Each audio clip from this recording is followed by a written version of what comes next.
Okay, thank you. I have my microphone now. I hope you can all hear me clearly. And good morning from the UK. Good evening to Asia. I know there are people from different places coming in today, but whatever time it is, hello. And as Kate said, thank you, Kate, we're going to look at task 2 writing.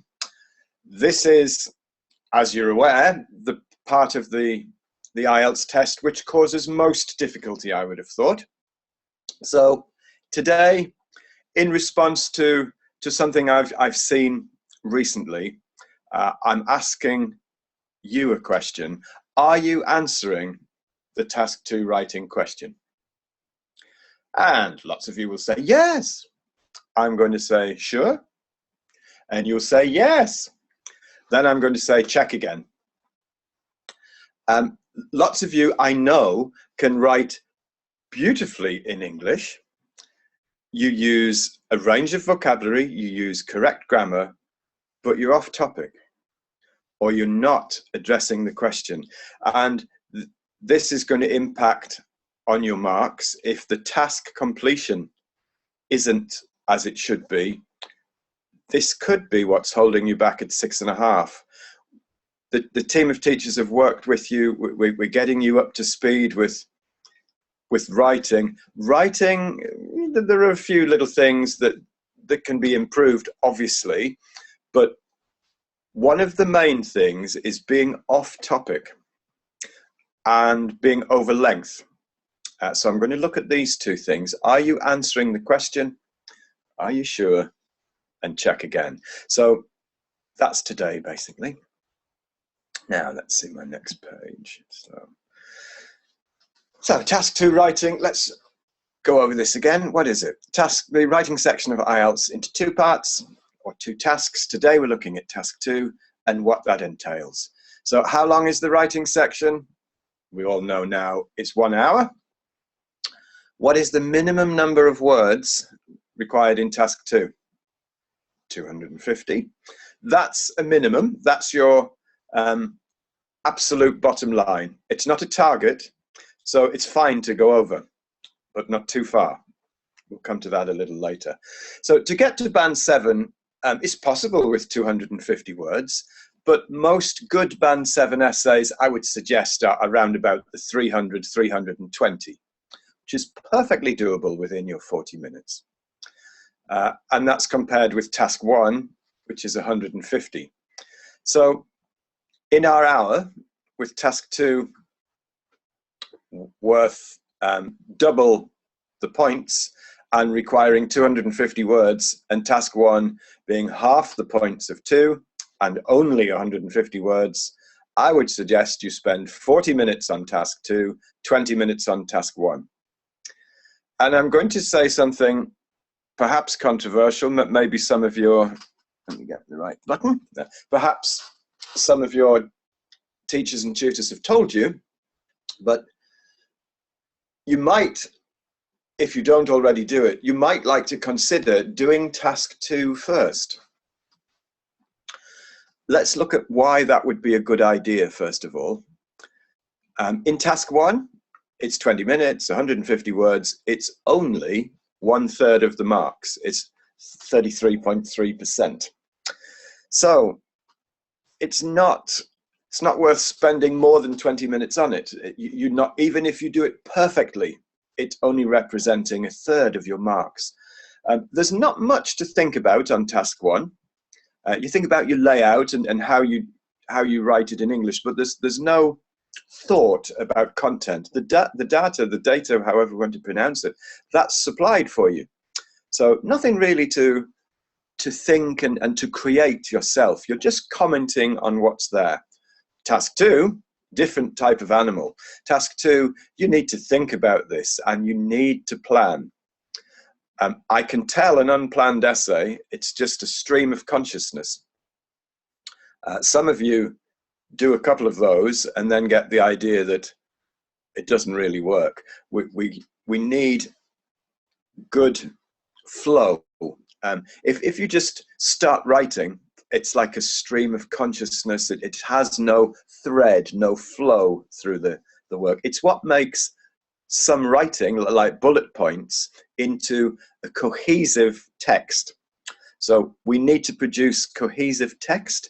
A quarter of the marks are for coherence and cohesion. Does it make sense? Is it easy to read? So that's the signposting words.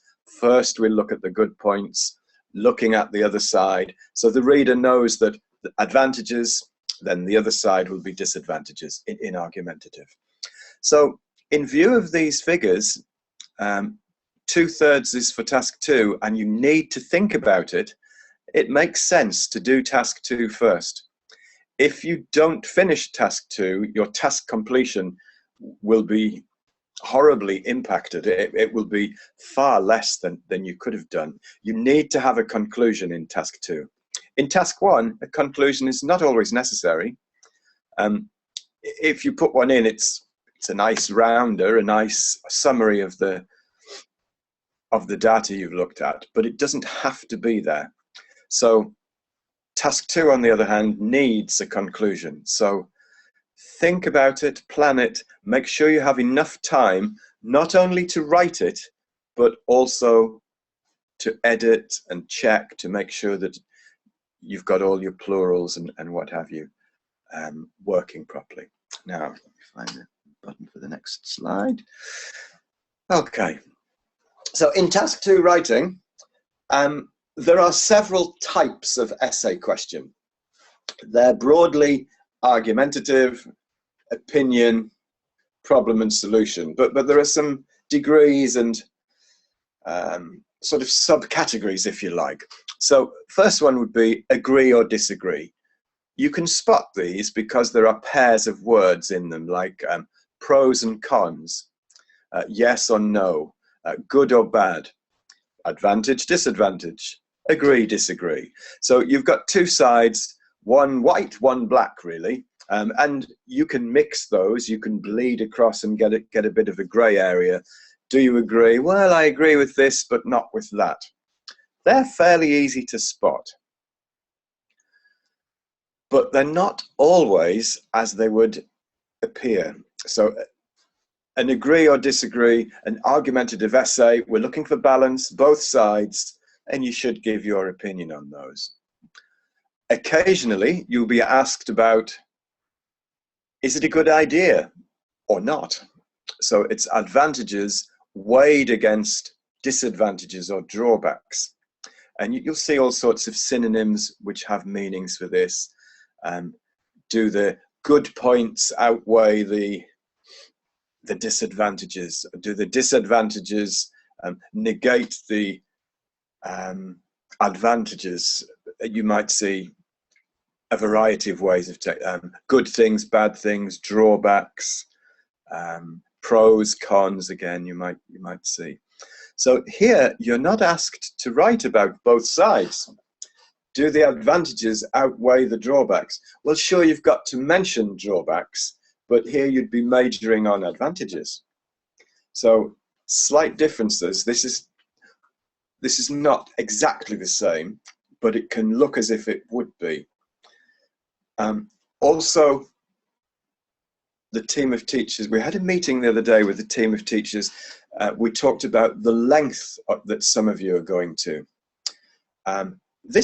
All of these titles, all of these types of essay question would be perfectly answered in 4 paragraphs. That's all you'd need. You'll need some sort of introduction, let the reader know what you're going to write about, paraphrase it from the title in the question. If you copy from the question, you're going to lose those words in your word count. It has to be fairly comprehensively paraphrased. You'll need to change everything, not just a couple of words, maybe the word order as well, so that it's certainly your rewording of it. Don't copy the question. We won't count those words. So it's a waste of time you writing it, really.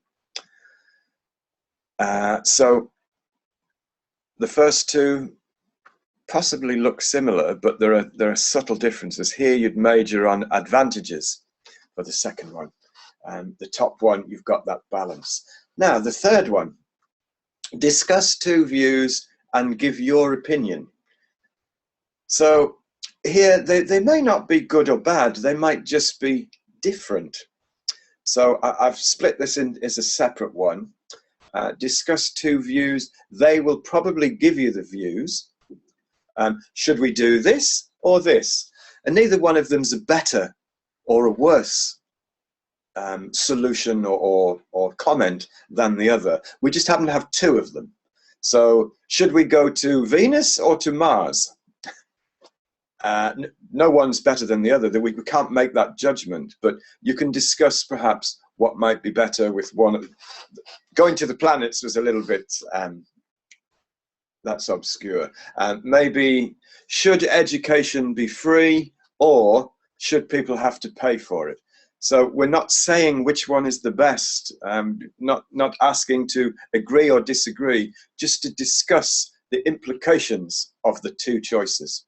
And at the end, usually at the end, I've seen it done in the introduction and in the summary, the conclusion.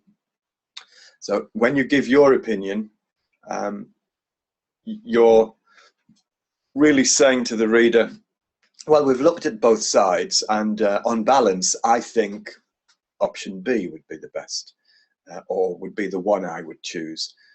Or you could sit on the fence. You could say, well, I've looked at both of them. I still can't make up my mind. They both have equal merit and equal downsides. Okay. Then discuss two views without your opinion. So if it doesn't ask you to state your opinion, don't. You need to just extend what you're writing. Still in 4 paragraphs, you still have a summary, but just don't say, I think, or my own, or I consider, or my own opinion is that. Just leave that out. Just tell us what you're going to say. Tell one view, tell the second view. In the summary, tell us what you told us. Remember, nothing new in a summary. Summaries are just there to say what you've said. To rewrite what you've written. Next on my list, problem and solution. These are becoming more popular of late. You used to be able to say, oh, IELTS is 90% argumentative essays, where you've got 2 clear sides and you're asked to state the good, the bad, or the bad, then the good, and then comment on it. But problem and solution essays are becoming a bit more common. Maybe 10% would be as a problem and solution type essay. So what we get here, you're given the problem. They'll say something like, and these are fairly common topics. There are only so many things that everyone around the world could write about. So everyone's seen a city with a bit of traffic. This is very popular. So the problem, many cities suffer from traffic congestion. They might ask you, what are the causes of this? Or what are some of the possible causes? And how could we solve the problem? So given the problem, you're asked to suggest how the problem came about, or perhaps just to describe the problem in a bit more detail, and then to offer some possible solutions, possible ways of making the problem go away, or at least negate a bit to help solve the problem. So again, 4 paragraphs. Introduction. I'm going to talk about the problem of and suggest 1 or 2 ways which may be able to resolve the problem. Then background of the problem, perhaps how it came about, or a more fuller description. And then your solutions, your suggestions how to make the problem go away, or at least reduce. That would be paragraph 3. And then, once again, a summary, nothing new in the summary, just restating what you've said. So they're becoming more popular, but the range of topics is not huge. They could be about anything, but they're in general areas. They'll be about climate, money spent on projects, maybe space travel, or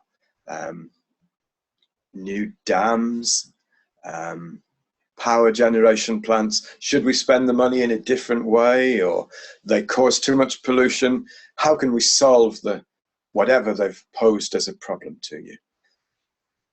It might be about food production, getting clean water, traffic in a city. They get quite samey after a while. When you've done a few practice questions, you'll notice them beginning to sound. You say, "Oh, I've done this one." You probably haven't. It's just the same topic, but worded slightly differently. And then the last one on my list today: opinion. What do you think about such and such? These, in my view, this is why I've left them to the last. These, in my view, are the most difficult. If you really have no opinion on the topic they ask you to write about, that can be horrendous. So try and inform yourself of the areas that IELTS will choose to ask questions. There are broadly a dozen or so main areas. If there are things which you see in a practice question and you know nothing about them, spend 5 minutes on Google, inform yourself, get a few key opinions, key problem solvers, if you like, so that you can talk about it at least. You may not be able to write a book about it, but we're only asking for 250, 320 words. So it's quite predictable in the sort of areas they'll talk about. It's a long list, but you'll know about most of them anyway. So those that you don't, fill some gaps. Now, where's my button again? There we are.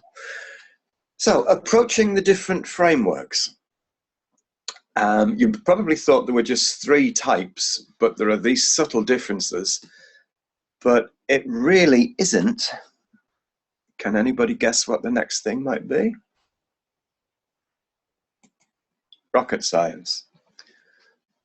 So it really isn't rocket science. In other words, it's not as difficult as it appears. It's not something as complicated as sending a rocket to the moon or what have you. We just need to read the question and understand what it's about. What is this asking us to do? We've got to get away from thinking the question is asking us, what's this about? And tell me everything you know about it.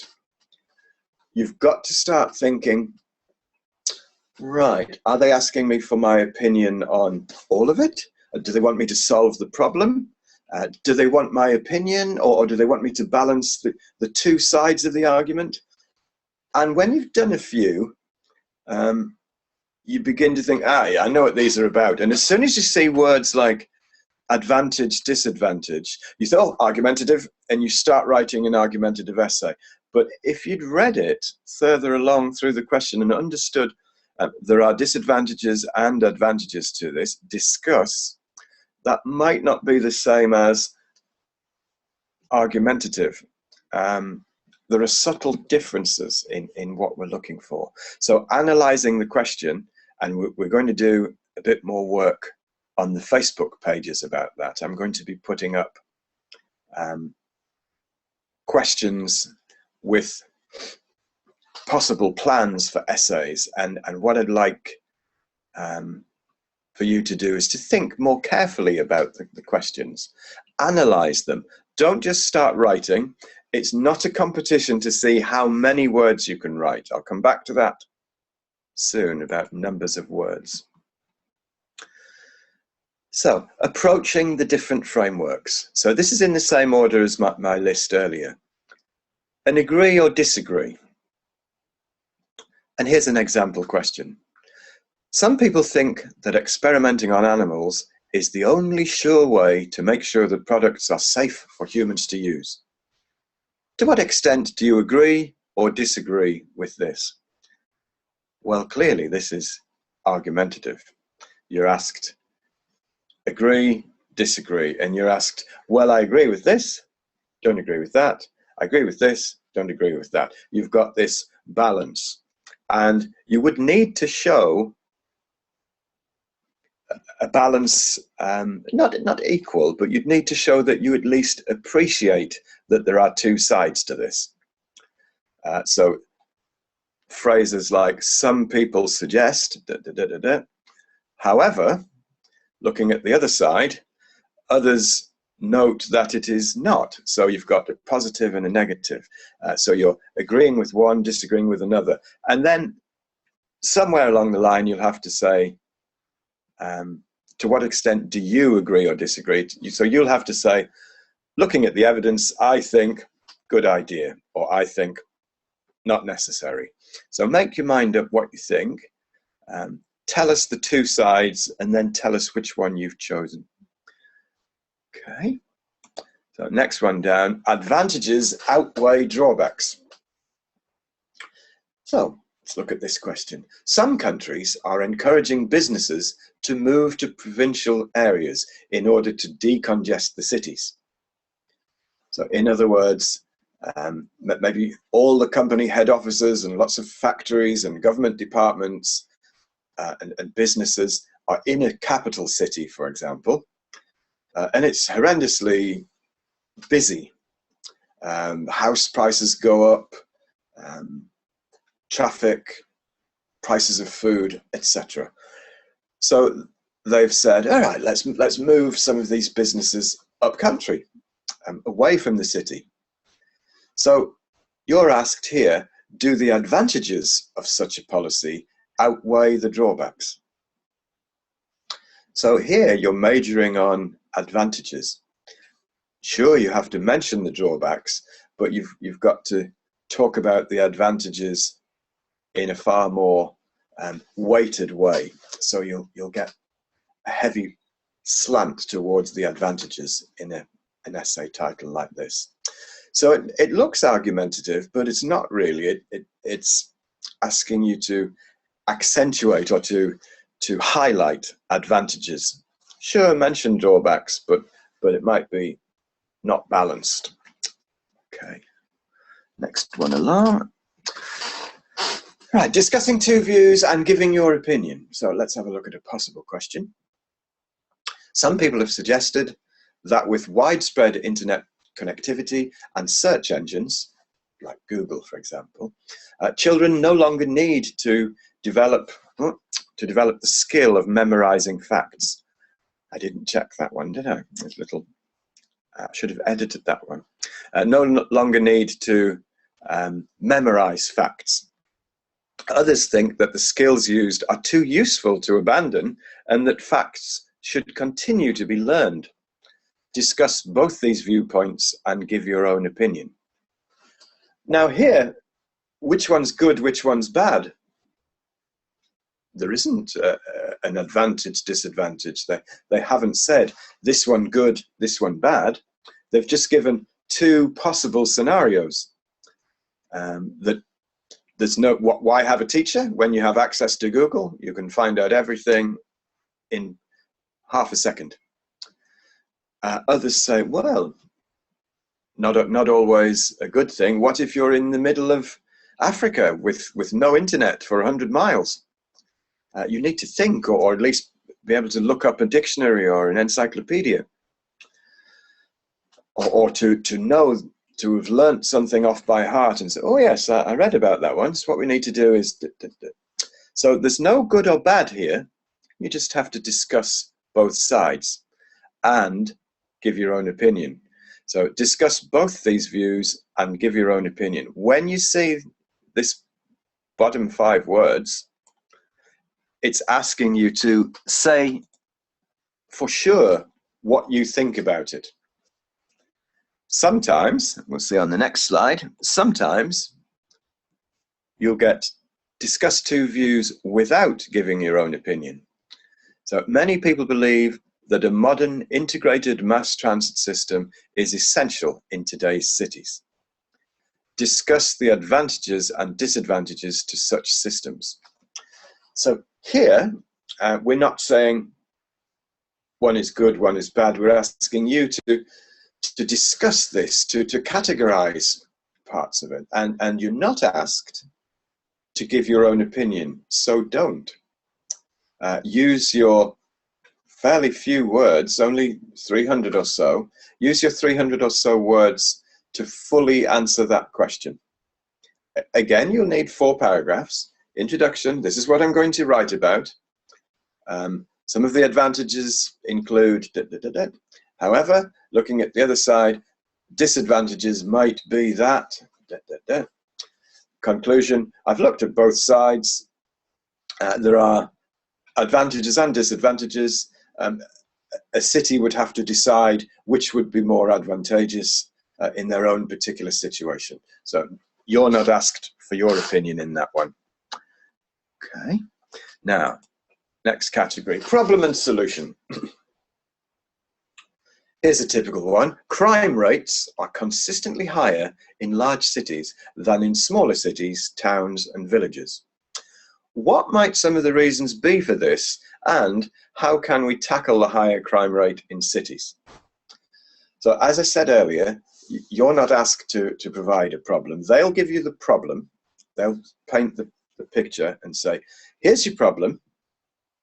What are some of the reasons for the problem? How did it come about? How did we get to this situation? And then the third paragraph would be, here are a few ways I think we could solve it. And then a summary. We looked at the problem of crime in cities. It's undoubtedly higher than the countryside and the smaller towns. Some of the main measures include nothing new, just a restating of what you've said.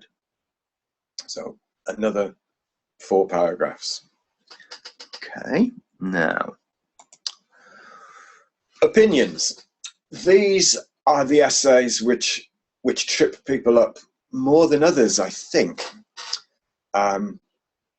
If you get a topic which you really haven't thought about, you're a bit stuck, because they give you the start, but it's up to you to fill in all the rest. So let's have a look at this one. Research has suggested that we will very soon have to think about colonizing other planets. Others maintain the money it would cost would be better spent here on Earth. Which of these views do you consider the best use of resources? So it looks as if it might be argumentative here. We've got 2 sides, but if you carefully analyze this, it says which of these views. So there were 2 views, but it asks you for 1. So you have to take one and expand it and run with it and say why you think that's the best one. So the tricky part is, I've written on here opinions. The tricky part is you'll only get from research on your exam paper. So it's up to you to categorize these essay titles, the different frameworks that you'll need.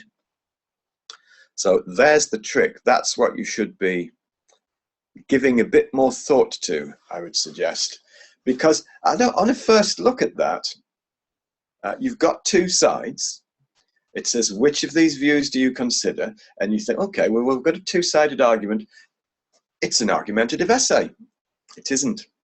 It's a very one-sided essay. You choose before you start writing. So this is where the time spent analyzing and planning is essential. It's not just a nice extra. You need to plan. You need to always be asking, while you're planning, am I answering the question? Is it really about that? Am I sure there's 1 side only? Are there 2? Is there only 1? Do I think there's 2, but when I look at it, oh no, it's only 1, I'm asked to choose it. So lots of questions to ask yourself at the beginning. It's too late on the 3rd paragraph. The damage is done, and your task completion marks are shattered because you haven't directly answered the question. What you write might be beautiful. It might be band 8, but if it's not addressing the question, your task completion is band 0. I'll just let that sink in a minute. So you've got 4 categories of criteria. If you go so off topic that it's not answering the question, you'll be scoring 0, 1, 2, 3, which is not going to get you overall up to 7. So a lot of you are saying, oh, I'm writing great English, my grammar's good, my vocabulary is much better than it was, I'm paying attention to prepositions, I've got the plurals right, still getting 6.5. The thing I can't check is, did you answer the question you got on the day? Short of everybody writing the question down exactly as it was on the paper and somehow memorizing what they wrote, I can never check what you write on the day. But what I've seen from questions in the book and at a recent teachers meeting, talking to other teachers who've been involved with you and trying to get you over 7, we think a number of you are just quickly reading the question, analyzing that there are 2 halves and thinking, let's write an essay. But I suggest we need to think a bit more carefully, what type of essay am I going to write? So let's move on now. Here we are. Okay, so as I said, all of these titles can be answered well in just 4 paragraphs.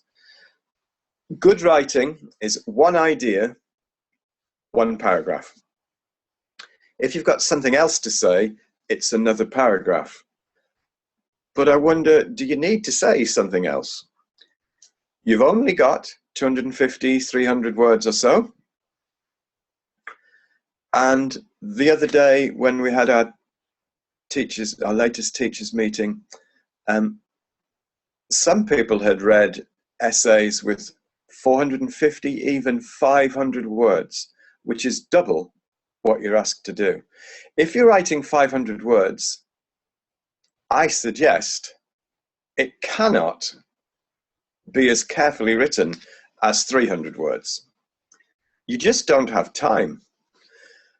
One of 2 things would happen. Either you write a really good 500 or 400 word essay and have 2 minutes to do task 1. And the result of that will be, even if you write a band 9 essay, it's worth 67% of the marks. So the maximum you can get is 6.5, because you didn't put a task 1 in. You need both. So don't overextend on the length. It's not going to get you more marks if you're writing 420 words. Think of this mantra. Say this to yourself: less is more. So at the planning stage, to enable you to write fewer words, select good points. Not everything. So many times I see people writing what looks like bullet points and they're not backed up. What you need to do is select the really good meaty ones, maybe ones that you've got personal experience of or that you know well. So a few good points, and then back them up with description, with reasons and an example if you can. So instead of just listing what the problems are, you can say, well, one of the problems is X. This is when it might happen. This has come about because an example I have noticed is my aunt did something similar and she was XYZ. So that's a good part of your paragraph and you only had 1 point. If you're giving me all the information, you can only do bullet points. Yeah, they're in sentences, but it's not a good essay if it doesn't hang together as a text. So tell me about it, say why or how, and fully describe it and back it up with an example. That's what we're looking for. So fewer words might in fact get you more marks. So select, be ruthless, edit out what you don't need at the planning stage. It's too late if you get to paragraph 3 and you're not yet finished and there's 4 minutes left. It's too late. It's going to be a rushed job. So let's try and identify a few things. So this is going to be a poll. Kate will get you to vote on this in a moment, but I apologize about this PowerPoint. There are not many pictures on it. There's too much writing, because it's about writing after all. So I haven't been able to do it. I haven't been able to put many pictures on it today. So I'll read this briefly to you. Which essay title, the titles are coming on the next page, which title is this the plan for? University education, introduction. Benefits, jobs leading to money, innovative thinking, lifelong friends. An example, a scientist earning a good salary and maybe finding the cure for a disease. Friends and contacts made at university time who can live with you all through your life and able to maintain those networks. Drawbacks to university education, well, it's 4 years without a salary, and possibly worse, 4 years without a salary and mounting debts. So you don't earn for at least 4 years, maybe 6, plus you may have to stay on at school later to enable you to get the exams to get to university. So potentially 6, even 7 years of lost earning potential. All through that time you have to eat and live in a house. So the cost of housing, food, transport, the tuition, the fees from the university itself. So what would you think about this? On summary, well, on balance, a good thing. If we didn't have it, there would be little new thinking or advancement. Don't bring anything new into the summary, just summarize what you've talked about. So bearing that as a title in mind, here are some possible, where's my cursor gone? Let's just do it like this. Okay, which essay title was that planned for? So I'll read through them while you're looking at the poll A, B, or C. So many people have suggested that money spent on a university education would be better directed at industry and vocational training. Discuss. Or B, what are the advantages and disadvantages of a university education? Mention your own experience where necessary. Or could it be for C? People nowadays see a university education as a right, and consequently, entry requirements to higher education are tumbling. To what extent do you agree with this? So if you could vote on the poll, do you think that was for A, B, or C?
Okay.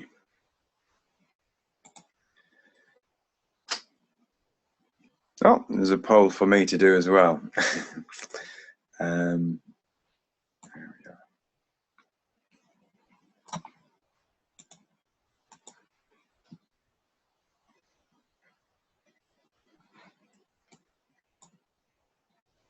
go. Okay. Everybody should have had time to give that some thought. Now, what do you think? Did you think A, B, or C? We've gone for B. Okay. Some of us, 21% A, 7% C, 71% for B. Excellent. I'm so pleased. It is B. So that plan would have perfectly meshed with B, advantages and disadvantages of a university education. So we had the two categories. Let's just go back to that previous slide for a moment. So we've got the benefits and the drawbacks. We've got a summary. So well done. That would be for that one. That's your typical argumentative type question. You're quite good at those, but I wonder how we are at the more subtle ones. So do it a different way here. Here's an essay title. What I'd like to know this time is, what approach does this essay title call for? So I'll read it to you. Some people believe that media, like the press, television, and the internet, should be more strictly controlled.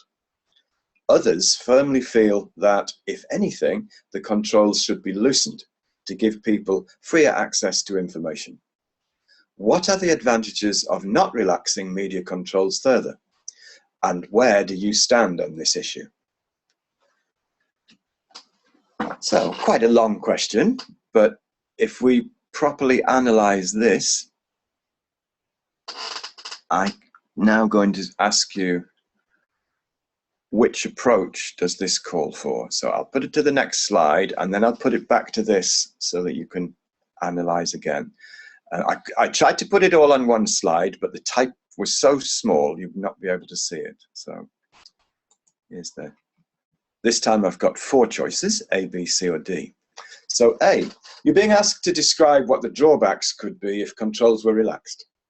You're not being asked to write anything else. Or is it B, you're being asked to state how far you agree with relaxing media controls, and also whether you have any doubts either way regarding this issue. Or you're being asked to state how far you agree with relaxing or tightening media controls. Or finally D, the question is asking you to describe what the drawbacks could be if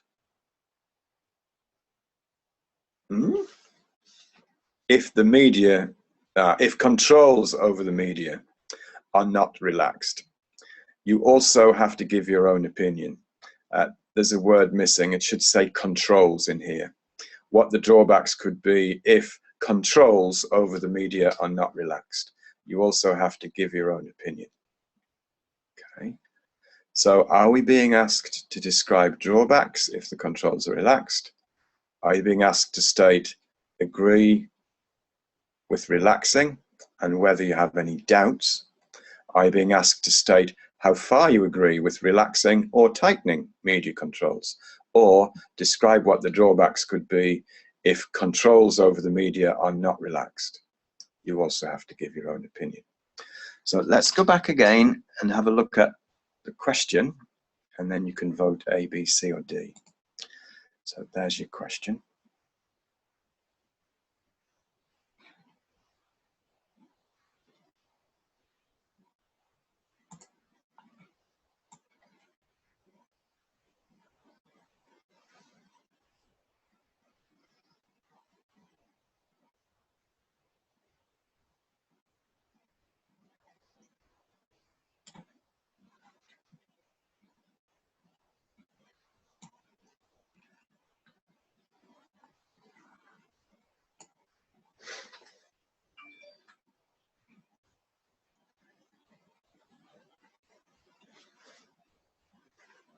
Okay, for those of you who need it, I'll just put back the 4 options again, so you can get another look.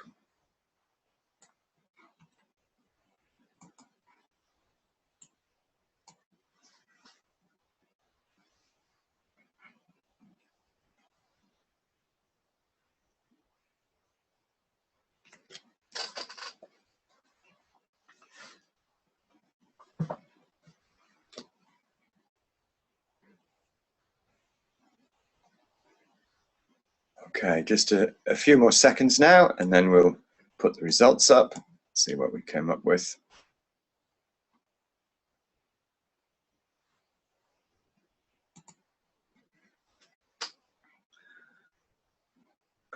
Can we see the choices again? Ulrika's asking, can she see the choices? I hope that's what you meant. Or Does anybody want to go back to the essay title again, perhaps?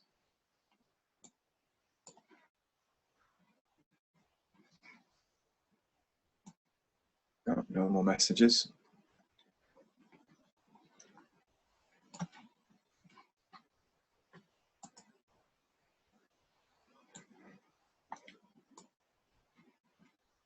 Here we are. Thank you, Kate. Now, oh, nobody went for A or B. 27%, just over a quarter, went for C, and about 3/4 of us went for D. Wow. I'm delighted. It is D. Well done. That's fantastic. Problem nearly over. Okay. So let's summarize. Then we'll have a question and answer session. So, summary. Analyze the question first. What is it really asking you to do? Always bear in mind, am I answering the question? Is this what it really needs? When you're writing it too, if you feel yourself straying or repeating or not answering your first analysis of the question, stop. Bring yourself back on target. So spending a few minutes planning is a great idea, essential. Select the strongest points in order to expand them. I'm not interested in what you know, just how you explain something. So it's a test of English, not general knowledge. So less is more, in capital letters once again. 300 words or so will be fine. You're not writing a book. And the last few minutes should be spent editing. For example, checking for plural agreement. So if you've said many, it must have an S on the next noun. I've seen so many speedily written essays, possibly with 400 odd words. Whew, time's up, finished. And I can see no time has been spent on editing. You must go back and add the S's, little spelling mistakes, put the commas in where you've forgotten them, take out articles where they're not needed, add articles where they're needed. Because when I'm checking essays with many of you, you know what the problems are. I'll stop and I'll say, oh, what's wrong with this bit? Oh, it needs an S, or oh, there should be the, or I don't need the. So if you knew that, why did you write it? And I think it's because you ran out of time to check it. So less, but of better quality, strong points, supported with reasons, and then examples if you can, descriptions, reasons, how, what, why, where, and that would be a far better essay, a much more like the band 7, which I know is inside all of you. If you can just get it together, all together on one day, then you'd be there. And when you finished your task 2 essay, time for task 1 report. But that would be another day. So I'll throw open the floor for questions. Who has any questions about today's advice for task 2? So you could either put them in the chat or in the Q&A. If you think of something afterwards, as Kate said earlier, we can look at it through the Facebook page. I know many of you are members in there.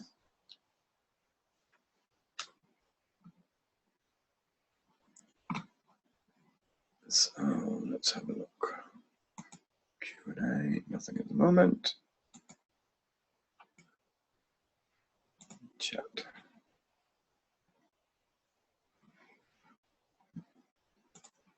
Wow, no questions. Does that mean I've answered all your questions?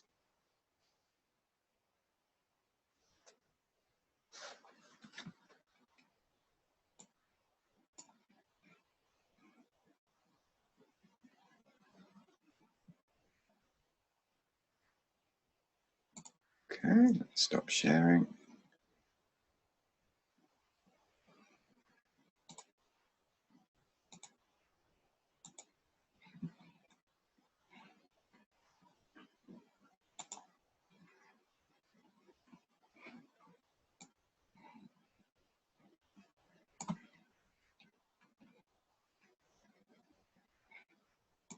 Well, I can't believe it. No questions at all. Surely I haven't answered all the questions.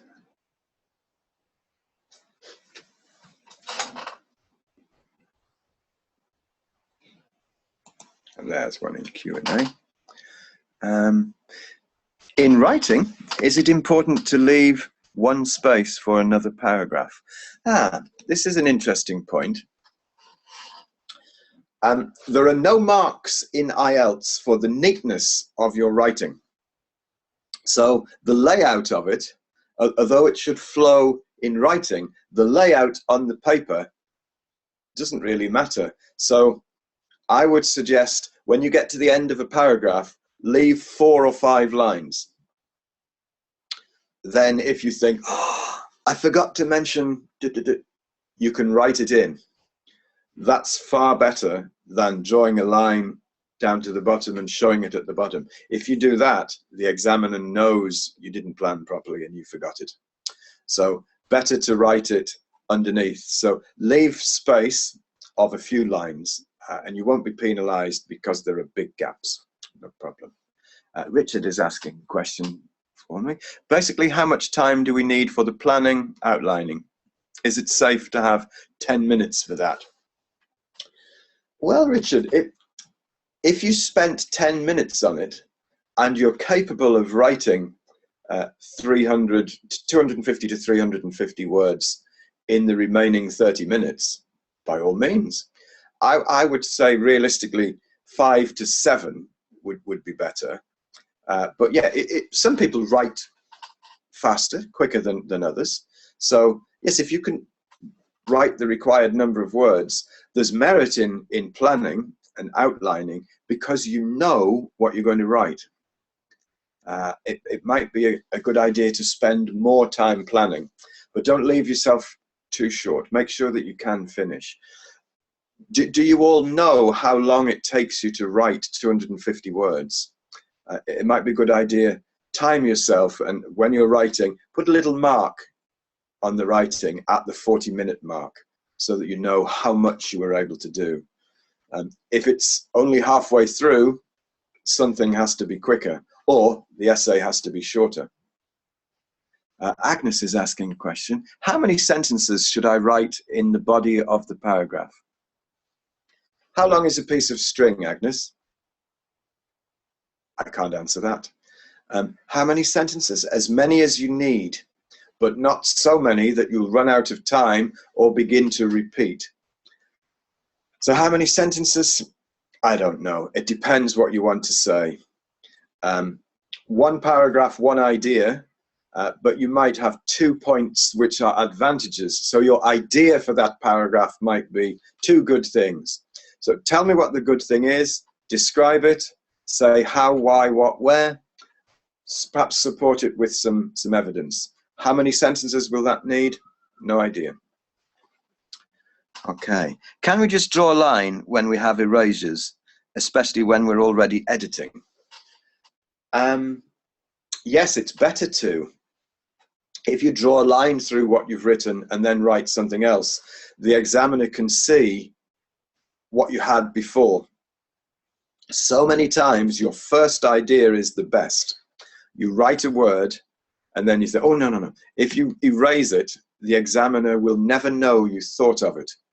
If the examiner can see the word you wrote and then you write a wrong word, he can say, she knew what the word was, there it was, but she's chosen this one. You'll probably get a bit of credit back because you just made a wrong choice. If you just display the wrong word, then who knows what you knew. So yeah, don't spend time rubbing out or crossing out completely. Just put one line through the word so it's still readable. Okay. How do we answer this type of question? Do we have to provide one paragraph for each question? What type of question? How do we answer this type of question? But no, it's referencing back to nothing. The one underneath. Right. In what ways has technology affected the types of relationships people make? Has this become a positive or negative development? That's an opinion essay. You're asked to think about relationships that people have made through technology, I guess computer dating, that sort of thing. And do you think this is a positive or negative development? It's opinion. So define your terms. Technology has brought about lots of ways for people to develop relationships, begin or maintain or develop relationships. And then you have to make a stance. Do you think it's positive or negative? And I've seen some extraordinary figures on this recently. Some people are suggesting that 25% of all new relationships started with some sort of technology, some sort of online or mobile phone technology part of it. So interesting question, yeah. When I saw this, I was looking for something before it. I should have read the rest of the question. So sorry, Anonymous. And we've got some in the chat. From Sheila. For advantages outweigh the drawbacks type of questions, where we need to emphasize the advantages, do we still need to put at least one negative or just the positive? You have to show that you recognize there's another side. And I would think inevitably you'd have to say something about the other side. But it doesn't have to be good, bad. You can just run the sentences on. So I would think that XYZ is a positive thing as opposed to ABC. So you might just have to show that you know it exists, but not fully exemplify it and explain. So the advantages and what you think about them would be all you'd need there, Sheila. Agnes has come back with another one. In writing the conclusion, is it okay if I paraphrase the content of my introduction to write my conclusion? It would probably contain something from your introduction. The introduction is just a little sampler. It tells me what I'm going to read. You might want to have a little more detail in the conclusion. Or in more general terms, think of your 4 paragraphs as this. Tell me what you're going to say, 2 body paragraphs. Tell me what you've told me. So yeah, in some ways it is the same. It talks about the same things, but it's just looking at it from a different angle. This is what I'm going to write about. This is what I wrote about. So yes, I guess in a way you will be paraphrasing your introduction. Don't make it too samey though. And sometimes you can go out with a little slogan or a little mantra at the end. That rounds it off nicely sometimes. So good question. Thank you, Agnes.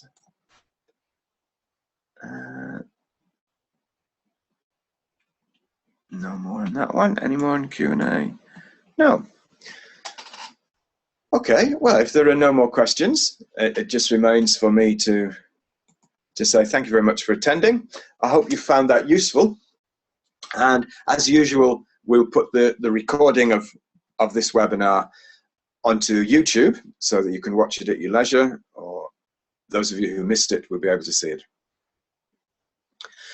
And I hope to see some of you online or to read your input from email. If not, I'm sure your teachers will be able to discuss any of the things we've looked at here. So thank you very much and goodbye.